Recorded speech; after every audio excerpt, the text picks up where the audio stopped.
মার্গের ভিতরে কি আমরা ধারণ করছি একটা কথা, এই গ্রাম প্রাঙ্গণে একটু হৃদয়ে রেখাপাত করবে যদি ধারণ করতে পারেন, সেটি হলো এটা বিশেষ প্রয়োজন আছে। সেটি হলো কর্মমার্গের ঈশ্বর প্রীতির জন্য কর্ম।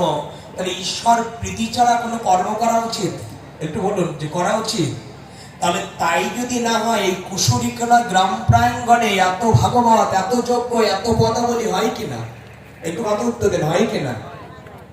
এই হওয়ার মধ্য দিয়ে আমাদের শিক্ষা কোথা থেকে এগিয়ে যাচ্ছে, কতটা প্রেম মাধুর্য দিচ্ছে, কতটা আমাদের সন্তান, আমাদের পরিবারের, এই যে রমেশ দাদা সহ, শুধু রমেশ দাদা নয়, আজ রমেশ দাদার সঙ্গে যারা সংযুক্ত আছেন গ্রামবাসী সহ, যদি আজ হরিকথা ভগবত পাঠ না দিতেন, এই তত্ত্ব আহরণ করা, এখানে এই আহরণ করার জন্য বিশেষ নিবেদন করছি। সেই কর্মমার্গের উত্তর হলো, ঈশ্বর প্রীতির জন্যই যদি কর্ম করতে হয়, তাহলে কেউ যদি অতিথি আসে, ভিখারি আসে, এবং কেউ যদি আত্মীয় আসে, ধর্ম দিয়ে আদান প্রদান করা উচিত না অধর্ম দিয়ে?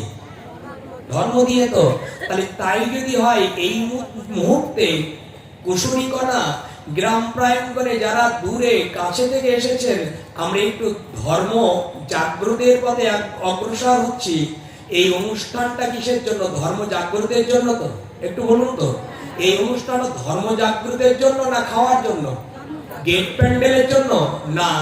আমার পরিবার, আমার সন্তান, আমি যদি একটা কথা ধারণ করে ওই কথা মানতে পারি, একদিন না একদিন গৌরের চরণ পাবই পাবো। এই জন্য এই পরম অনুষ্ঠান, এই জন্য এই পরম অনুষ্ঠান। শুনুন, এই অনুষ্ঠানের ভিত বা অনুভব হলো, যদি কেউ আত্মীয় পরিজন আসে এই কুশরি গ্রামে, কুশরিকোনা গ্রাম প্রাঙ্গণে, একটু যারা এসেছেন কাছে দূর থেকে, একটু এক বাক্যে উত্তর দেবেন। যদি কারোর কথা বলার শক্তি থাকে উত্তর দেবেন, যথার্থ কথা বলবেন, যেটা শাস্ত্রযুক্ত এবং যা আমরা বলতে শুনতে অনুভব করি। আপনার উত্তর দিন, এই মুহূর্তে কেমন আছেন? বলুন না, কেমন আছেন? ভালো আছি।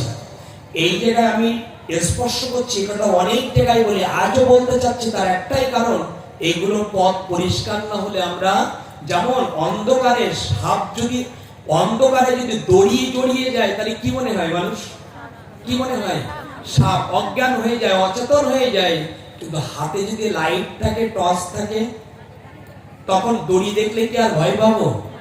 তাহলে টর্চ বা লাইট থাকলে, যেমন দড়ি দেখলে পায়ে জড়িয়ে গেলেও ভয় পাবো না। যদি কথার জ্ঞান কারোর ভিতরে থাকে, কথার আলো কারোর ভিতরে থাকে, তবে মৃত্যুর অন্ধকারের পথেও সে ভয় পাবে। এই জন্য এই কথাযোগ্য, এই জন্য এই বাচিক যোগ্য, কথাযোগ্য একটা কথা যদি হৃদয়ে নিতে পারেন, জীবনের পথ আলোকিত হবে, মার্গ দর্শন করতে পারবেন। সেই তত্ত্ব দিচ্ছে আমাদের ভাগবত, তাত্ত্বিক তত্ত্ব। সেই তত্ত্ব দিয়েছে ভাগবতের ষষ্ঠ স্কন্ধে প্রথম অধ্যায়ের 40 নম্বর শ্লোকের উত্তর দিয়েছে। বলেছেন, বেদ প্রাণাহিত ধর্ম হধর্ম স্থিত দ্বীপয়ে। ভাগবত জানালেন, শাস্ত্রের বেদের কথা মান্য করে যা কর্ম করা হয় তাকে ধর্ম বলা হয়, আর শাস্ত্রের কথা মান্য না করে যে কর্ম করা হয় এটা অধর্ম বলা। কাকে ধর্ম অধর্ম বলে? যে শাস্ত্রের কথা মেনে চলে তাকে ধর্ম বলে হয়, আর শাস্ত্রের কথা মেনে চলে না একে বলা হয়। তাহলে ঈশ্বর প্রীতির জন্য যদি কর্ম করতে হয়, তাহলে কি ধর্ম করা উচিত না ধর্ম? আমার মা দাঁড়িয়ে আছে, কেউ বিঘ্ন করেন না, অনুরোধ করছি মা একটু লক্ষ্য করবেন। উত্তর দিয়েছে, ধর্ম করার জন্য পৃথিবীতে, ঈশ্বর প্রীতির জন্য পৃথিবীতে। তাহলে কেউ যদি জিজ্ঞাসা করে কেমন আছেন, এটা ধর্মের জন্য তো আদান প্রদান। একটু বলুন না, ধর্মের জন্য। তো আমরা চলার পথে, বলার পথে আর অনুষ্ঠানের মধ্য দিয়ে আমরা প্রায় মানুষ বলি আমি ভালো আছি, তাই তো বলি? প্রমাণ নেই। আচ্ছা, আমি ভালো আছি, এটা ধর্ম না ধর্ম? নিশ্চয় শরীর ভালো আছে, মন ভালো আছে, এ কথা ধর্ম হবে না অধর্ম হবে? একটু বলুন না, কি হবে? ধর্ম। কিন্তু এর মধ্যে অধর্ম লুকিয়ে আছে, এটা আমরা দেখতে। এই দেখো তত্ত্বটা। আচ্ছা, এই কুশরিকোনা গ্রাম প্রাঙ্গণে মন্দিরের সম্মুখে কি দিয়ে হেঁটে এসেছেন? বলুন না, কি দিয়ে? পা দিয়ে। আচ্ছা, কি দিয়ে দেখেছেন? চোখ দিয়ে। কি দিয়ে শ্রবণ করছেন? কান দিয়ে। কান আর চক্ষু আর পদ, এই তিনটি জিনিস কার কারণে ভালো আছে? একটু বলুন না, কার কারণে? এই ভিতরে যদি ভগবান টিক টিক করে, কথাগুলো আর একটু ভিতরে শুনুন, সেটা হলো আপনি যদি রুগ্ন হবেন, রুগ্ন হয়ে আপনি যদি পড়ে থাকেন, লক্ষ্য করে দেখবেন পরিবার, প্রতিবেশী আর স্ত্রী পুত্র পরিবার কিছুদিন থাকবে, কিছুক্ষণ পর আর তারা পাশে থাকবে কি? আরে মা একটু কথা বলেন না, সামনে এত নড়লে হবে না। উত্তর দিয়েছে তারার থাকবে না, কিন্তু গোবিন্দ কি চলে যায়? গোবিন্দ যদি টিক টিক করে আমার দেহটায় পাহারা না দিত, তিনি দাঁড়ি না হয়ে দাঁড়াতো, চকিদার না হতো, তাহলে এই দেহ চলতো কি? চলতো না। তাহলে ভগবান আছে বলে আমরা চলতে পারি, বলতে পারি বা শুনতে পারি, তাই তো? তাহলে ভগবান না থাকলে ভালো থাকা যাবে? একটু বলুন না। ভগবান না থাকলে যদি ভালো না থাকা যায়, তাহলে কেউ যদি জিজ্ঞাসা করে কেমন আছো, সেই ভগবানকে বাদ দিয়ে কি বলা যাবে আমি ভালো আছি? বললে কি ধর্ম হবে না অধর্ম হবে? একটু কথা বলুন না, ধর্ম হবে না অধর্ম? যদি অধর্ম হয়, ভগবানকে বাদ দিয়ে কোনো ব্যক্তি যদি বলে আমি ভালো আছি, ওটা একটু কথা বলুন না, অধর্ম। আমরা এর আগে কি বলেছি? আমি বলেছিলাম আপনারা কেমন আছেন, উত্তর কি দিয়েছেন? আমি ভালো। কি বলেছেন কিনা? এই যে রমেশ দাদা সহ এই কমিটিবৃন্দ কেন আমাকে নিয়ে আসছে সাতক্ষীরা থেকে, এই ভগবানের বা দীপক দাদা আছে, টিম আছে, এনার সাতক্ষীরা থেকে ছুটে একটা অনুষ্ঠান চিনিটোলায় করে এখানে প্রবেশ করেছি। এখান থেকে চলে যেতে হবে কোথায়? সে পিরোজপুরের পাশে বাগেরহাট বাদাল গ্রামে। আপনাদের আশীর্বাদে চলছে, যদি একটা কথাও ধরতে পারেন, তবে এই যুবকেদের অনুষ্ঠান করা আপনাদের জীবন সার্থক। এর আগে কি বলেছেন? আমি ভালো। ওটা ধর্ম ছিল না অধর্ম? অধর্মটা আমরা কতদিন করছি বলেন না, কতদিন করছি?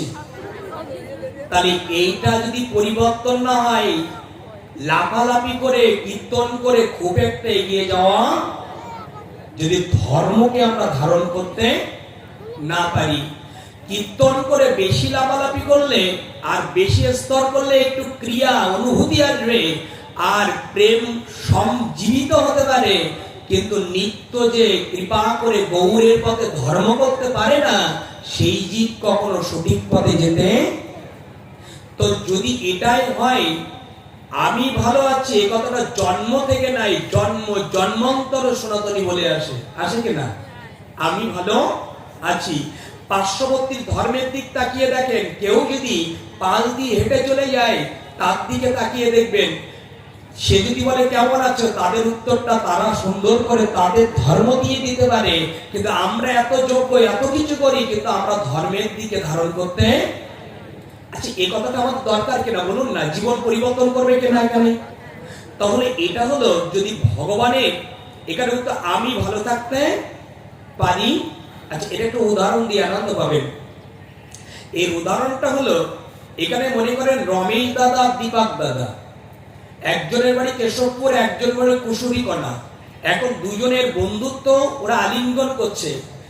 দুইবার আলিঙ্গন, কয়বার আলিঙ্গন করে? 3 বার। তো 2 বার আলিঙ্গন করার পর 3 বারে যখন ওই কাঁধ লাগিয়েছে, তখন বলছে আমি প্রাণের চাইতে তোকে, বলুন না, কে বলেন এরকম ব্যক্তি? প্রাণের চাইতে ভালোবাসি। প্রাণের চাইতে যেই বলেছে ভালোবাসি, দুজনের মাঝখানে কে দাঁড়িয়ে আছে? প্রাণ। দুজন যদি কোলাকুলি করে, মধ্যেখানে কি ভগবান আছে কিনা? প্রাণ স্বরূপ।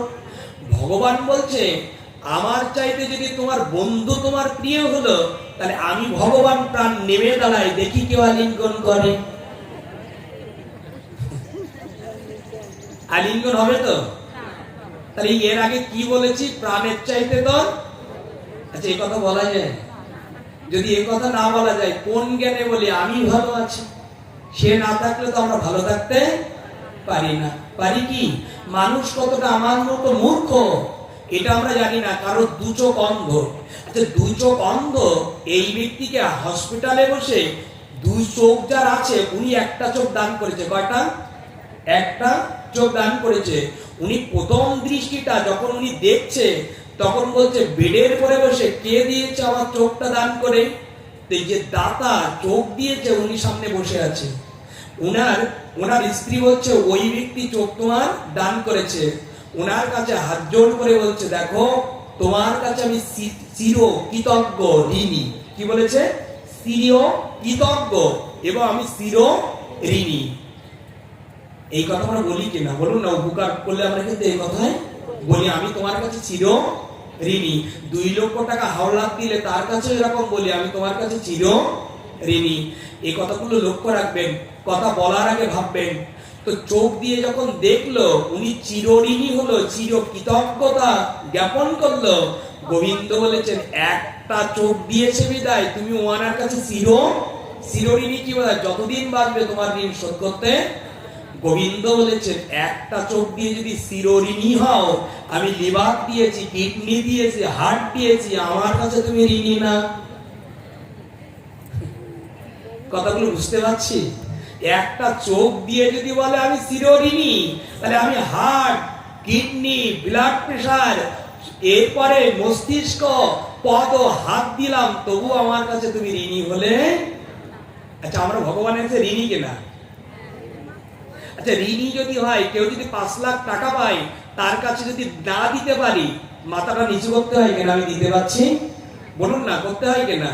তাহলে যিনি আমাকে কোটি কোটি টাকার সম্পদ দিলেন, কিডনি, হার্ট এবং আমার ভিতরে যে বস্তুগুলো দিয়ে তৈরি করলেন, এর দাম আছে কিনা? একটু বলুন না, দাম আছে তো? এখন হার্ট ব্লক হয়ে যাচ্ছে, হার্টটা ঋণ বসাতে গেলেও 5 লক্ষ প্রয়োজন। গোবিন্দ বলেছেন, যাদের এতগুলো দিলাম, ঋণী থাকলে যদি শোধ করে, আমি তোমার এতগুলো দিলাম, তুমি আমার কাছে যদি ঋণী হও, তাহলে সন্ধ্যাবেলায় আমার কাছেও তুমি মাথা নত করে দাও, আমি দেওয়ার কিছু নেই প্রভু, তোমার চরণ আশ্রয় করো। আচ্ছা, পিতামাতাকে প্রণাম করে কিনা মানুষ? বলুন না, প্রণাম করে কিনা? আচ্ছা, করে কেন? পিতামাতাকে প্রণাম করে কেন? নতুন কথাগুলো শিখে নিয়ে যান। পিতামাতাকে প্রণাম করে কেন? প্রণাম করে একটার জন্য, যে পিতামাতার ঋণ আমি টাকা দিয়ে ব্যবহার করে কখনো শোধ করতে পারবে? পিতামাতা দুধের ঋণ, ভালোবাসার ঋণ সন্তান শোধ করতে পারবে? তাই সন্তান প্রণাম করে, তোমার ঋণ আমি শোধ করতে পারবো না, তাই কৃপা করে তোমার চরণে পড়ে থাকলাম, তুমি চরণ ছাড়া আমার। দেখেছেন, আজও কিন্তু পিতামাতার চরণ করে, কারণ ওই ঋণ আমরা শোধ করতে পারবো না। পিতামাতা যদি আশীর্বাদ দেয়, তাহলে ওই সন্তানের কখনো অকল্যাণ। এখন আমাদের সন্তান বড় ইঞ্জিনিয়ার হতে পারে, ডিগ্রি ধারণ করতে পারে, কিন্তু আজকে প্রাচীন যুগে একটা ইতিহাস বলছে যে ঈশ্বরচন্দ্র বিদ্যাসাগর, উনি লেখাপড়া শুধু শিখে ওই জায়গায় যাননি, তার স্তর গিয়েছিল। উনি স্কুলে যখন যেতেন, তখন তার মায়ের দুটি চরণ আগে বন্দনা করে প্রণাম করে তারপর তিনি বিদায়। উনি লেখাপড়ার পিছনে মা বাবার আশীর্বাদ নিয়ে তিনি আজ চলে বিখ্যাত হলেন, সেটা হলো ঈশ্বরচন্দ্র বিদ্যা। মা বাবাকে প্রণাম করা দরকার হবে কিনা? উত্তর দিন তো। আমি তার ঋণ শোধ করতে, এখানে যখন মার ঋণ শোধ করতে পারবো না, ভগবান এটা ঋণ, মাতৃ ঋণ বা পিতৃ ঋণ, আর এলো মহা বা পরম ঋণ হলো ভগবানের ঋণ, এটা শোধ করা। মা বাবাকে যদি ঋণ শোধ করতে না পেরে প্রণাম করতে হয়, তাহলে ভগবান আমার সৃষ্টি করেছে, প্রাণ দিয়েছে, বায়ু দিয়েছে, আকাশ দিয়েছে, মাটি দিয়েছে, জল দিয়েছে, সেই ভগবানের ঋণ যদি শোধ না করতে পারো, তাহলে সন্ধ্যাবেলায় গিয়ে তার চরণে দাঁড়িয়ে যাও। একদিন তো তোমার চরণে আমার যেতেই হবে। যেদিন আমার স্বামী পরিত্যাগ করবে, যেদিন আমার বাবা মা পরিত্যাগ করবে, প্রতিবেশী পরিত্যাগ করবে, সেদিন চিতার পরে আর কেউ যেদিন বান্ধব হবে না, সেদিন গোবিন্দ ছাড়া, গৌর ছাড়া আর কেউ বান্ধব, সেদিন আর কেউ বান্ধব হবে না। এই বান্ধবকে যদি ভালোবাসতে হয়, তার কাছে যদি চিরঋণী হতে হয়, তাহলে মাথাটা সন্ধ্যায় গোবিন্দের চরণে দিয়ে দাও। গোবিন্দ, তুমি একমাত্র কান্ডারি, তোমার চরণে আমাকে আশ্রয় দাও, আর কিছু। আচ্ছা, আমাদের ভগবানের চরণে প্রণাম করা উচিত কিনা প্রত্যেক দিন? একটু বলুন না। দরকার তো? দরকার না। আমরা ছিলাম কেমন আছো এই আলোচনায় যাবো না। কোনো একদিন আসলে আমরা এই প্রণামের বিধির স্তর যাব, কিন্তু আজ সময় কম। উত্তর দিয়েছে, একটু লক্ষ্য করবেন কেমন আছো। উত্তরটা যদি আমরা ওই প্রকৃতি দেই যে আমি ভালো আছি, ওটা যদি ধর্ম না হয়, অধর্ম হয়, তাহলে ওটা কি ব্যবহার করা যাবে আজকে থেকে? বলুন না, যাবে কি? কি ব্যবহার করতে হবে তাহলে? কি রাধা মাধবের? বলুন না, এরকম তো। আচ্ছা, এই জায়গায় যদি কেউ বলে রাধা মাধব, কেউ বলে গৌর, কেউ বলে গোপাল, কেউ বলে ভগবান, কেউ বলে ঈশ্বর, কত রকম বলবো বলি? ওর সাথে না বলাই ভালো। মানে এরকম কিছু কিছু মানুষ আছে এই নানা, মানে অতি শিক্ষিত, তো তখন বিজ্ঞান, কেউ ঈশ্বর, কেউ গোবিন্দ, কেউ গোপাল, কেউ কানাই, এই নানান মত সনাতন ধর্মে উচ্চাইতে না বলাই এরাম যারা বুঝেছেন শুনে নিন। এই কথা নানা মত নানা পথ নাই, তোমার বুঝার ভুল হচ্ছে যে কোথাও একটা আমার ভিতরে এই দেখাচ্ছি, অনুভব করবেন। আচ্ছা, আমরা চিনি দেখেছি, একটু তো দিন চিনি। আচ্ছা, চিনি যদি জ্বালাই কি হয়? রস তরল হয়ে যায়। আচ্ছা, চিনিটা জ্বালিয়ে যদি পুতুলের শ্বাসের মতো দিই তাহলে কি হবে? পুতুল হবে। হবে কিনা একটু বলুন না। তো পুতুল যদি হয়, পুতুলের হাত পা কান সব আছে। আচ্ছা, পা চুষলে কেমন লাগবে? টক, মিষ্টি। আচ্ছা, হাত চুষলে, কান, মাথা, আচ্ছা মিষ্টি লাগবে কেন? এক এক রকম লাগবে না কেন বললেন? জায়গায় চিনি দিয়ে তৈরি, তো টক আর অন্য কি তো লাগবে, তো মিষ্টি। যদি এটাই বুঝি তাহলে এটাও বুঝতে কেন কষ্ট হয়? গোবিন্দের নাম কয়টা? 108। আর পুতুল কি দিয়ে তৈরি? চিনি দিয়ে। ভগবানের এক নাম, ভগবানের 108 নাম, মূলত কে? ভগবান। তাই 108 নাম, তার মধ্যে কি গোপাল আছে, গোবিন্দ আছে, কানাই আছে, ভগবান আছে, ঈশ্বর আছে। একই নাম। তুমি বুঝতে ভুল করছো। যে কোনো একটা, যখন পা চুষলেও মিষ্টি লাগে, হাত চুষলেও মিষ্টি লাগে, গোবিন্দের যে কোনো নাম ধরে ডাকলে তোমার কল্যাণ হবে, যেখানে গেলে গৌরকে পাবে। আমরা বুঝি না বিদায় বলি যে এই নানা মত কেন? নানা মত না, পথ একটি, কিন্তু আমরা বুঝতে, আমার কথা বুঝতে পারছেন? এই সরল কথাটা যদি হৃদয়ে নিতে পারেন, এরপরে শুনুন। তাই যদি হয় তাহলে আমরা এই মুহূর্তে আমরা গীতার শাস্ত্রে এবার অনুভূতি করে আস্থায় একটা কথা নেব, ছিল রাধা মাধবের কৃপায় ভালো। আচ্ছা, এবার কেমন আছেন? আপনাদেরকে জানতে চাচ্ছি কেমন আছেন। কিছু কিছু ব্যক্তি আবার এই কথা আবার মানে রিপিট করছে। মানে কি করছে জানেন? বলছে আস্তে আস্তে রিপিট করছে। কি করে জানেন? বলছে প্রদীপ, রাধা মাধবটা অনেক বড় হয়ে গেল, একটু ছোট করে দিতে পারো না? কিছু কিছু মানুষ মনে মনে বলছে, কিন্তু আমি মনের কথা বলছি, রাধা মাধবটা অনেক বড় হয়ে যায়, বলতে গিয়ে একটু ছোট করে দিতে পারো না তোমরা? হ্যাঁ, দিয়ে যাবে, নিয়ে নিন। আচ্ছা, রাধা কৃষ্ণ কয় নাম? 2 নাম। আচ্ছা, 2কে এক করা যাবে? দুটো নামকে এক করা যাবে? আচ্ছা, সেই করা যায় কি করে? আচ্ছা, আমি দেখাচ্ছি। এই 2কে, আচ্ছা আচ্ছা দুধ দেখেছি, দুধ দেখেছি কিনা? আচ্ছা, দুধ আর ঘি। আচ্ছা, ঘি কোথা থেকে সৃষ্টি হয়েছে? এসেছে দুধ থেকে। আচ্ছা, ঘি দিয়ে প্রদীপ জ্বালা যাবে তো? যাবে কিনা বলুন না। আচ্ছা, ঘি দিয়ে যদি প্রদীপ জ্বালা যায়, ঘি যেখান থেকে এসেছে দুধ, ওই দুধ যদি ওই প্রদীপের করে দেয় তাহলে প্রদীপ জ্বলবে তো? কেন জ্বলবে না? এসেছে যেখান থেকে, ওখান থেকে জ্বলবে না কেন?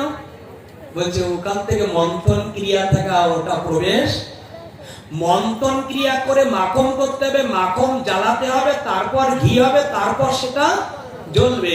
তো রাধা মাধবটা ওটা মন্থন করে এক নাম করতে হবে, তারপর সেটা কৃপা। এই দেখো তত্ত্বটা কি দিচ্ছে।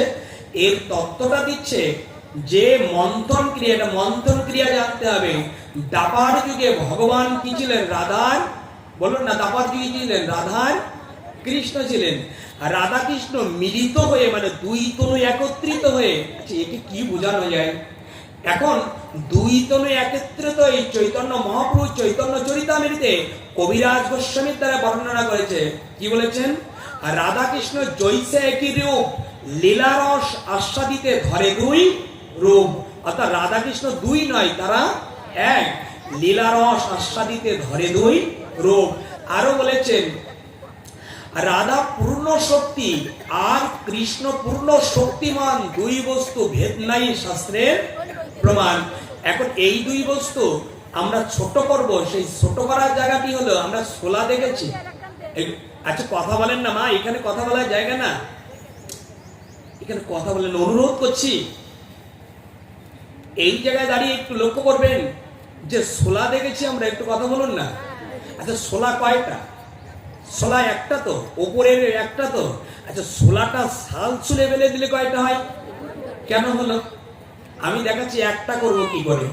এখন শোলা যেমন শাল ওপরে থাকলে একটা দেখায়, গোবিন্দও ঠিক ওরকম করেছে। ওই রাধা কৃষ্ণ ভিতরে ওই দুটো ডানা ভিতরে নিয়েছেন, অর্থাৎ এই কলিযুগে গোবিন্দ আর রাধারানীকে ভিতরে নিয়ে বাহিরে তিনি গৌরকান্তিক রূপ হয়ে কৃপা করে দুই বস্তু একত্রিত হয়ে এক নামে এলেন গৌর মহা। কয় নাম হলো? এক। আবার বলি, কথাটা বুঝতে হতে কষ্ট হচ্ছে। শোলা যেমন শাল উপরে থাকলে একটা দেখায়, শুলে করলে কয়টা দেখায়? দুটো। তো এই উপরের লেপটা গোবিন্দ কি করলেন? রাধারানীকে ভিতরে নিলেন আর বাইরে কৃষ্ণ হলেন। এই দুই বস্তু একত্রিত হয়ে কি হলেন? গৌর। আচ্ছা তাহলে এক নামে আমরা একত্রে দুটো একসঙ্গে রাখতে পারবো কিনা? এই দুটো নামে ছোট করতে পারবো কিনা? ওই সময় আমরা রাধা কৃষ্ণের কৃপায় বলেছি, এবার একটু ছোট করে দিলাম, সেটা হলো আমরা গৌরের কৃপায় ভালো বলতে পারবো কিনা? এবার ছোট করে হলো কিনা?